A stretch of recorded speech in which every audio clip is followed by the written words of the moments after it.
Welcome back to another Traitor-Dev video. As you can tell, well, maybe you can't tell because this doesn't necessarily prove anything, but custom clothes are finally here. So, yeah, we'll get back to that in a little bit. Before we get to that, though, those are the shops, by the way. There are a few new things you want to take a look at. So, the whatever you call this screen, the level info screen, I suppose, was reworked thanks to what's his face. He plays on a smaller screen than I do, so I tried to test all of my form specs and displays and everything on a 1080 screen. He's using something a little bit smaller than that, so some of the stuff didn't display properly on his device.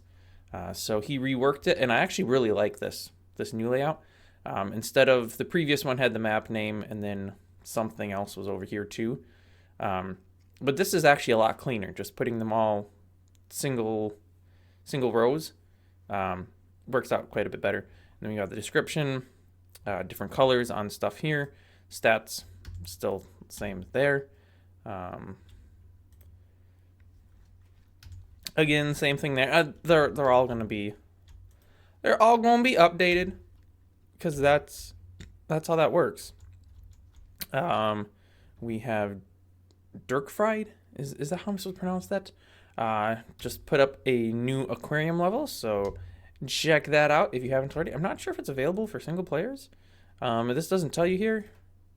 It looks like single player is checked, so you should be able to play it single player. Ooh, actually, let's check out stats on this. It's been played 4 times, 2.4 players a session.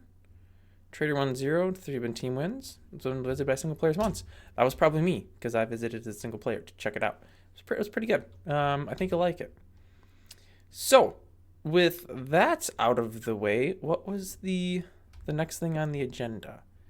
I don't know is that I can show this too well. This is a small bug fix. This was also, yeah, we'll get back to the clothes. Don't worry. This was also put in by what's his face. So if you took a stair node previously, this is on the actual server, so I can't be too destructive, I suppose.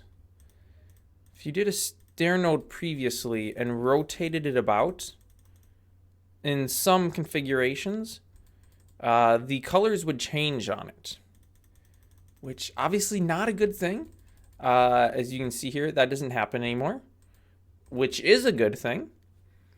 Turns out it's some goofy stuff. It might be an engine thing. I don't really know. I did a hacky. No. Maybe this is what you're intended to do. I don't know. It seems stupid to me. So the colored nodes. So let me just go ahead and do this. So the pink slabs, you got the shake, you got the siding, you got the, there's like a speckled, there's the block. There's all these different varieties of pink blocks that are shadable in different tones. The full blocks have 256 different shades available. So you have pretty much a white working up to the darkest variant. It doesn't actually go to black, but they go to the darkest variant of the color that's available on that spectrum. Because the node has 256, well, 250, it's 256 bytes, whatever. There's 256 options on a full node.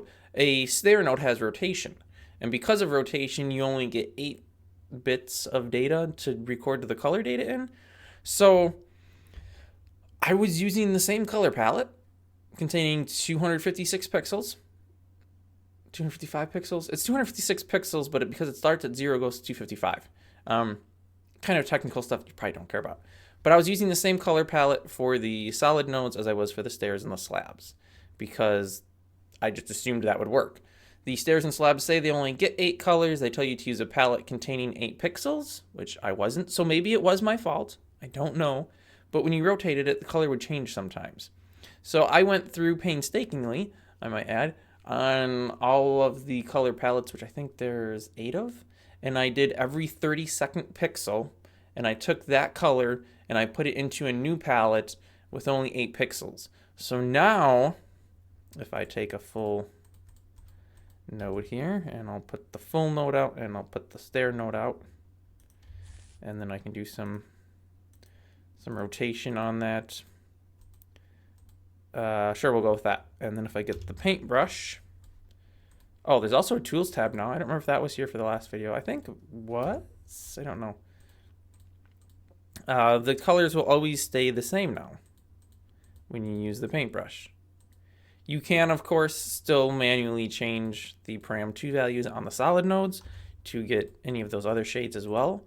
But yeah, now the stairs will actually, when you're combining different shaped stairs to do things, the colors will actually all match up, which I feel like on my wall here, yeah, there's a slight difference in the color between this node and this node. So I'm going to have to come back and fix these at some point. But yeah, so that was a bug discovered by What's-His-Face. I actually did the fix myself because I didn't want to make somebody else go through that work because it was kind of a pain in the butt. Okay, so that's out of the way. If we run over here and look at the news, I don't think I've been doing a very good job keeping up on the news here. We have the clothing. Oh, the stats command. Did we do this previously? If you run stats with no map names, it'll just pull up a table of all of your maps that have the auto-assigned IDs. So to reiterate what that is, this is not an auto-assigned ID, so it has a map ID of WHF_M1. This one has a map ID of map 2. Let me go to that aquarium one. So those were not auto-assigned. This aquarium one has a map ID of Dirkfried_1. That is an auto-assigned ID. So if Dirkfried joins the game, I hope I'm saying your name right there, and runs the stats command, that map will show up on that table with all of that data in it. If they have any other levels, which they could, but this is the first one with an auto-assigned ID, those ones will not show. If you did want to get your old levels to show up on that stats field, you actually can, but you're going to lose all the stats you currently have. All you would have to do is, well, in the edit screen, I'll do it on this one, take a screenshot or whatever, copy down this data here, and then you would unclaim it, and then you'd get your XP back. You'd reclaim it, which would recost you the XP, and it would have an auto-assigned ID. And then you would refill in all the data. So, you know, you'd put your name back in, players, your spawn position, all that stuff, whatever. Put it all back in, and then when you save it, it would now have an auto-assigned ID, and it would show up in that stats field. Again, you will lose any data you already have. I mean, if you have a level that hasn't been played very much, like that one's been played 6 times, this one's been played once since stats were implemented. This one I think's been played a lot, yeah, 31 times. So this one maybe you wouldn't want to, but it's completely up to you. But yeah, that's unfortunately what you have to do. There's no way for me to migrate the data over on the back end. I could, but the ID is saved in the node metadata, and I can't just change that. Like, even when I go in, the map ID is not an editable field. So there is really no way for me to do that. I would have to make a change to the form spec to make the ID an editable field, but the idea behind the ID is that it's not editable, and that would still make all of the existing stats get lost. So yeah, that's kind of what it is. Enough of that, though. Let's get on to the fun and exciting clothing. It should be noted, this is a temporary clothing shop. I'm actually going to put a shop down at the end of the street. I'm going to put in like a little strip mall and have the clothing store in there. But we have a hat shop where you can buy, currently, a Royal Crown for 2,000 XP. If you have 2,000 XP, you can buy one of these and kind of show off to everybody that you're just cool. Or for 15 XP, you can buy a baseball cap. Or for 200 XP, you can buy a straw hat, which I am sporting here because, you know, I am the straw hat man. Yes, I did have that sitting there, especially just for that line. We have underclothes, so you can get some tights, some briefs, or you can get socks. Yeah, you can buy some shirts. You can buy a nice blue vest. There's only one style of shoe for right now, and there's a couple different pants and some shorts. They do give you nice little tool tips here in case you couldn't tell that this is a plain t-shirt, and this is a plain t-shirt, and this is a vest. So you do have that. It could be more useful on something like this. You might not realize that that's a baseball cap. What is that supposed to be? Well, it's a baseball cap. So that's helpful. These are all pretty self-explanatory, I feel, but you know, it's just helpful to have that kind of information. So, I suppose I'll buy the baseball cap. I hope I have enough XP to do this. Okay, good. So these screens currently don't show the amount of XP you have, which is maybe unfortunate. I don't know. But if you try to buy something that's too expensive, oh, and if you have chat turned on, you will get a chat message saying you don't have enough XP right now if you try to buy something that you can't afford, which, of course, you can always check in the help tab. I have 38 XP. So once you've purchased the clothing, now what? Well, you'll notice that it doesn't go into your normal player inventory. If you go to the clothes tab up here in inventory, there is another player inventory which only has your clothing. The reason this was done is because when you toggle your privileges, am I hitting the right? There we go. When you toggle your privileges, it, well, actually, there's not even a screen here. I'd have to, here, pull it up on here. It clears your main inventory. It actually swaps it out, but that's a minor detail. So this is showing your clothing inventory, which is shown here. You can't, ooh, wait a minute, what? That's not supposed to work. What? No. Oh no. These are not supposed to be droppable. Interesting. Don't do that. I will get that fixed, but do not do that. It should be fixed by the time this goes live, so it wouldn't even matter. But yeah, the reason you don't want to do that is because this inventory that I'm using in here does not relate to this inventory. This is showing a different inventory than this is. You cannot take clothing from this inventory and put them into this inventory. So if you drop your clothing in the world, you pretty much just threw them out. You're pretty much an idiot. You pretty much just wasted your money. You can't give it to somebody else because they could pick it up, but they can't get it into their clothing. So that does bring up an interesting point. If for some reason you should spend a lot of XP and fill up your full inventory, you have no more room for extra clothes. You can't stack them. Of course, I don't have any matching items right now. They're not stackable. They're all stack max of 1. I will, at some point, put in a return counter. I don't know. Something where you can return clothes. So if you've,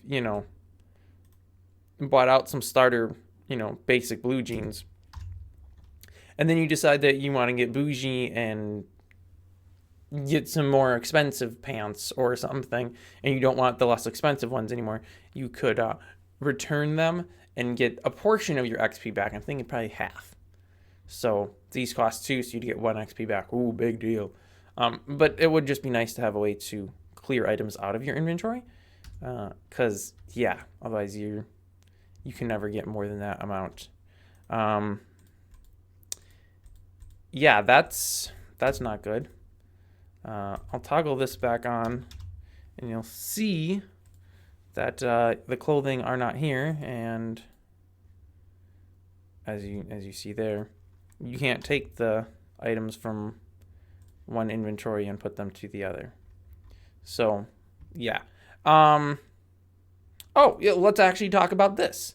So it's layered from right to left in each row, and then top layers are over the bottom layers, and make sure you put the hat in the top layer. So here's why.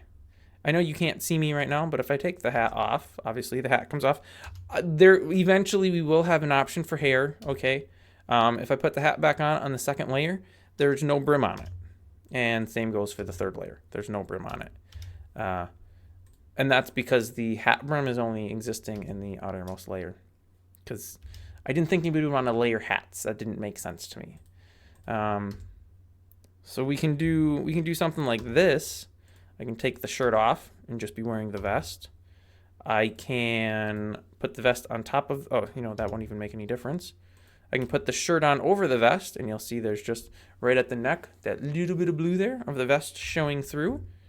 I can put the vest on a lower layer, and if you got really close, I don't know if you'll be able to tell with compression and stuff, it's actually a physical, well, it's not physical because it's digital, but it's actually a layer on top of it. It's not just the texture layered. Yeah, if we switch around the pants, let me just take the vest off altogether. So right now we can see the belt from the pants. Maybe let's run outside where it's a little bit lighter. I'll just stand in the middle of the road in the middle of the night. Oh yeah, it's definitely lighter outside. So you can see the belt there. If I swap the shirt and the pants, now the shirt is hanging over the pants. And also the shoes. So the shoes, I think, are actually about the same height. So I don't know if we'll even see a difference. Looks like a 1 pixel difference that you can maybe see when I switch that back and forth. So yeah, you can play around with where you're putting the items. So I would just put the vest there, or I could put the vest on any of the lower layers to make it on top. And you might be thinking, wow, that's an awful lot of layers. Do you really need that many layers? At this point, no, probably not. But what if, and this is a big what if you know, we want to make a patch that you could just wear on top of a shirt or something. Well, it might be good to have an extra layer to throw that kind of a thing on or something. I don't know. That's just what I picked. Live with it. Okay. It don't hurt much. It just adds a couple extra kilobytes of data. Yeah, so you can do that. And then I know we already covered this, but you can change your skin tones, you can change your eye colors, change your mouth. You just use the skin command for that. I think that's it. There were a few other behind the scenes things that were changed. Oh, this is a big one. Let me mention this one. I gotta find the person's map. Somebody made a goofy, oh, is it this one here? Nope, that's not even configured or claimed. Somebody's got a map called Ooh. Where is it? It broke the server. Here we go. So this was entirely my fault. Somehow it was possible to submit a level with no requirement for players or for XP, which didn't really make sense to me because it checks that those entries are integers, but I guess just an empty field checks out as an integer. I don't know if it reads it as 0, and because 0 with a 2 number, 0 still equals 0, so the number equals itself, or, you know, it is a number. Yeah, so a change was made that the required number of players has to be 3. So if you set the number less than 3, it'll just, when you submit the button, it'll set it to 3. Because, let's be honest, you kind of have to have 3 players for there to be even any element of gameplay too. Because if there's only 2, you're the traitor, you know the other player obviously isn't. If you're not the traitor, you know the other player obviously is. And it just comes to a point of who can click out and type faster. Because if you're not the traitor, you hit that emergency button, type their name, kick them, and you win. Or if you're the traitor, you have to find that one player and kill them, and you win. So, yeah, it's required that there's 3 players now. The max XP, that can still be, well, I should probably make it that it has to at least be 1. Or did I? I did. It has to at least be 1.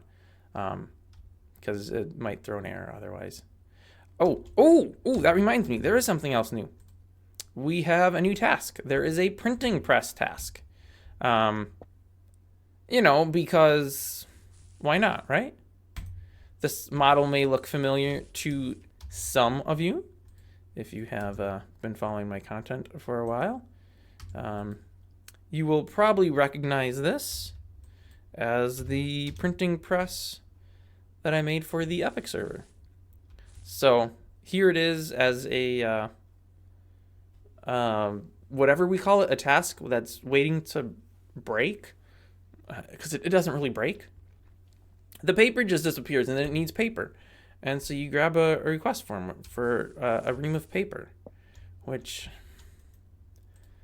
I realize that's not really quite exactly how a printing press works, okay? Like, I mean, obviously, yes, it does use paper, but you don't put a whole stack of paper in it like this, because it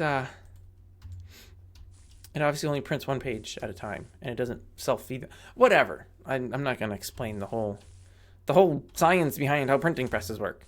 Just know that that's not really exactly accurate. But that's all right. More variety with tasks is always good.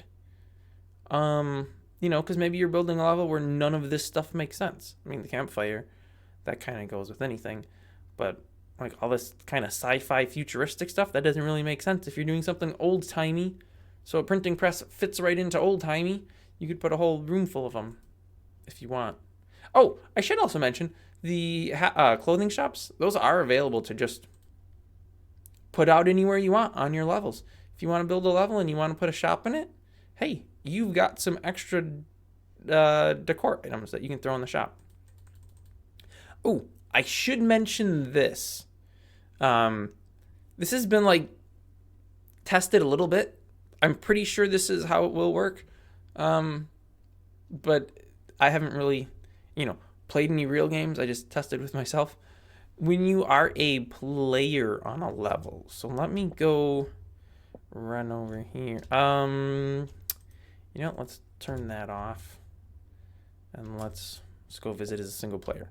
So as a single player, you still get the clothing tab. Now, do keep in mind when you're on a map as single player, you are invisible. So that doesn't really do you a whole lot of good because you can't see what your clothes look like. But you can change your clothes in single player. And obviously, at the lobby, when you are here, you can change your clothes and also see yourself. But when you're playing on a map with people, the clothing tab it disappears. You can't see it. And that is so that if somebody sees you dressed like this or dressed like whatever, and go, oh, hey, they're dressed like this, and they see you as the traitor kill somebody. Now they know what you look like because the name tags only show for a limited distance. We actually have a perfect candidate here. Oh, hey, we have several candidates here. Let me run through. So they disappear at about that distance, which is unfortunate because their clothes, or they themselves actually disappear too. I thought it was just the name tags. Okay, well, so maybe that's a little useless then. I thought it would work so at a distance you could see them, even though you couldn't see their names. I had to do that so on the map you can't see when somebody gets offed. Interesting. I'll have to see if there's not another way to work around that. But yeah, you can't change your clothes during a match, because I just thought that might get confusing. Like, well, I thought this person did it, but they don't look like they did. So maybe it wasn't them or something. So that's the reason I changed that. What else? Is there anything else? This video is getting long. There were some other things. This is a little chat command that probably nobody was really told about, because there was no reason to tell anybody about it. I wanted to do help. So there is a chat command called give XP. It gives a player XP, surprisingly enough, right? As of a week and a half ago? No, actually I did this week. This was only available to people with, I think, the server privilege. That's been removed. So anybody can give anyone XP now. But you have to have the XP you're giving away. So if you want to give somebody XP, you have to have that XP to give it. And then obviously it's deducted from your XP amount.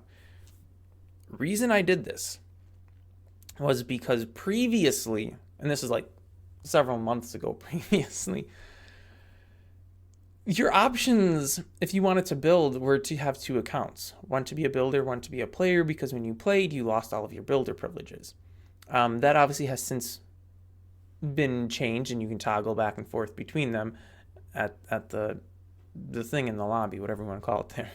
It's a little kiosk. So you may have several players that you don't really need anymore, but potentially you've accrued XP with those players. So you could take the XP of all of those players and pool it all onto one player, if you so chose to do so. You obviously don't have to, but that is an option. And additionally, you can give XP to players that aren't even online. And they will be given the XP, awarded it, whatever, the next time they log on. That I implemented because amongst other things, I wanted to pay some people. I wanted to give them XP as a token of my gratitude for some of the work they had done. And I was never online when they were, and that made it really difficult. So now that's not an issue. Another good use for this is if you're building a big level and, several people are working on it and it's your level and they're helping you and you want to, give them some XP for helping you out. You can do that now. So, yeah, that's pretty neat. Nothing like good old capitalism to improve things, right? Because now you can hire people to do stuff and you can actually pay them with actual stuff. I mean, I don't know how actual I would say XP is. I don't know how actual I would say anything here is, but that's besides the point. You can pay people now. So, yeah, there's that. I think outside of that, that's it. There were a couple little crashes fixed. There were some, of course, they're all my fault. There were some issues that cropped up and some problems that we had, but I've gotten most of them fixed. There is one. Ooh, actually, you know what? Let me check this out right quick. I'm going the wrong way. So the aquarium level that Dirk just built, or Dirk Fried, I don't know. I think they're all him. I'll go here as a single player. So wait, I don't want to go down there. I want to go out the door. Oh, oh, those doors have to be replaced. I bet he didn't do that. These doors and the sliding sci-fi doors, water won't leak through them anymore.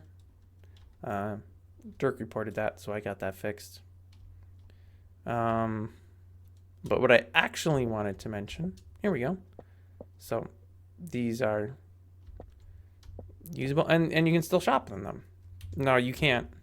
Obviously, when you're actually playing, you can't change your clothes around, but you can still buy the clothes there if you want. What was I coming here for? Oh, yeah. So a little thing that's being worked on, because this is the first time that I've seen somebody do this, build a level that's like completely underwater. There needs to be a way, obviously, whereby a player can die underwater and, not just make a huge crash and kill the server. So currently what the server does, what the game does, why am I dying? I'm above the water. What is going on here? Or are there invisible blocks? Oh, there are. Okay, great. Let me get to some place where I have air. I thought I could just swim up and get to the air. Whew. Okay. Now I lost my train of thought. Oh, yeah. So in the corpse. So the corpse currently, when it's placed, it looks for air, so it doesn't place inside of a node because that wrecks the maps. Obviously, though, in a map like this that's full of water, the corpse needs to be able to be placed in the water. So that's the current thing that I'm working on. By the time this video goes live, that should be fixed, where the corpse will place in the water as it should. But yeah, that's about it. Emergency button does nothing in single player mode, which is good, because that would be bad. Yeah, that is gonna wrap this one up. Thanks for watching. Hop on the server, try to crash it. If you do crash it, let me know. Please, please. Because if I don't know about the crashes, I can't fix them. And if I do know about them, I can fix them. And I usually get them fixed pretty quickly because I hate bugs. And I don't want bugs on my server. So yeah, that's it. Thanks for watching. Check back soon for another video. And I will see you then.